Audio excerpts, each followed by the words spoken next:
যেমন ধরেন দাঁড়ায় পানি খেলে কি হয়, পানিটা সোজা গিয়া আপনার স্টমাকে বা এসোফেগাসের নিচে এক জায়গায় হিট করে, যে জায়গাটা ফুটা হয়ে যেতে পারে যদি দীর্ঘদিন আপনি দাঁড়ায় পানি খান। বসে পানি খেলে কি হয়, আস্তে আস্তে জিনিসটা নামে। স্কোয়াট করে পায়খানা করলে কি হয়, আপনার পায়খানাটা ক্লিয়ার হয়। কোমরে পায়খানা করলে সেটা হয় না। এই এক গ্লাস পানি খাওয়া এটা কোনো ব্যাপারই না, তাই না? পশ্চিমা ওয়ার্ল্ডে বা কোথাও এতে কি কেউ চিন্তা করে যে এক গ্লাস পানি কেমনে খাইলাম? আমাদের কিন্তু এখানেও চিন্তা করতে হবে যে এক গ্লাস পানি কিভাবে খাইতে হবে, কিভাবে খাইলে আল্লাহ সন্তুষ্ট হবেন, কিভাবে খাইলে রাসূলের কথা পালন করা হবে, এবং কিভাবে খাইলে সওয়াব হবে, কিভাবে খেলে গুনাহ হবে। ডান হাতে খাবো, বিসমিল্লাহ বলে খাবো, মন্দ মানে রয়ে রয়ে খাবো, গড়গড় করে না, হ্যাঁ আসে না, আদব আসে না, সুন্নাহ আসে না। এই কাজগুলো যদি আমি আল্লাহর কথা মনে রেখে, রাসূলের কথা মনে রেখে করি, এই প্রত্যেকটা কাজ ইবাদতের কাজ। উল্টাটা যদি না করি, বা হাতে খাইলাম, হাঁটতে হাঁটতে খাইলাম, দাঁড়ায় খাইলাম, বা আরেকটা কিছু করলাম, বুঝছেন না, তাইলে কি ইবাদতের উল্টাটা নেগেটিভ যেটা সেটা হবে আমার।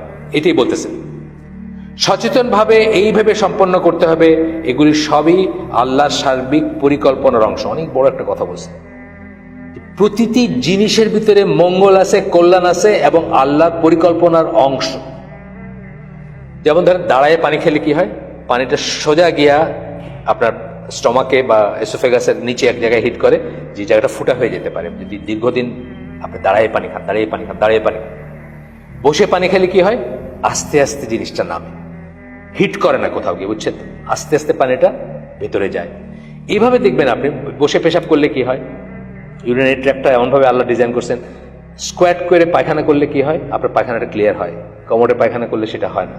মানে এইভাবে দেখবেন যে সুন্নায় যা কিছু বলা হয়েছে, প্রত্যেকটা জিনিস একটা বড় ডিজাইনের অংশ, যে এই জীবন ব্যবস্থা আমি তোমাদেরকে দিলাম। আল্লাহ বলতেছেন যে এটা হলো সিরাতুল মুস্তাকিম, এটার উপর থাকবা। সূরা আল আনামের 153 নম্বর আয়াত সম্ভবত, সিরাতুল মুস্তাকিম এর উপর থাকবা, এটা আমার পথ, যদি অন্য কোনো পথে যাও তাহলে বিচ্যুত হয়ে যাওয়া। বা এই সামারিটা বললাম আমি। সচেতনভাবে সম্পন্ন করতে হবে। এই মানে কি, এগুলি সবই আল্লাহর সার্বিক পরিকল্পনার অংশ, মানে আল্লাহর ডিজাইন। এইটা করলে জীবন বেস্ট চলবে, এটা করলে আখিরাত এবং দুনিয়া এবং আখিরাতে বেস্ট কল্যাণ, সবচেয়ে ভালো জীবন চলবে। আচ্ছা, তা মানে ইসলাম আমাদের শিক্ষা দেয় যে প্রথমত মানব জীবনের বহুমাত্রিক কর্মকাণ্ডের সকল ক্ষেত্রে স্থায়ী ইবাদতই হচ্ছে জীবনের সত্যিকার অর্থ বা উদ্দেশ্য। সকল ক্ষেত্রে স্থায়ী ইবাদত মানে সকল ক্ষেত্রেই ইবাদতের চিন্তা করবেন আপনি, এবং সেই মতো জীবন যাপন করবেন।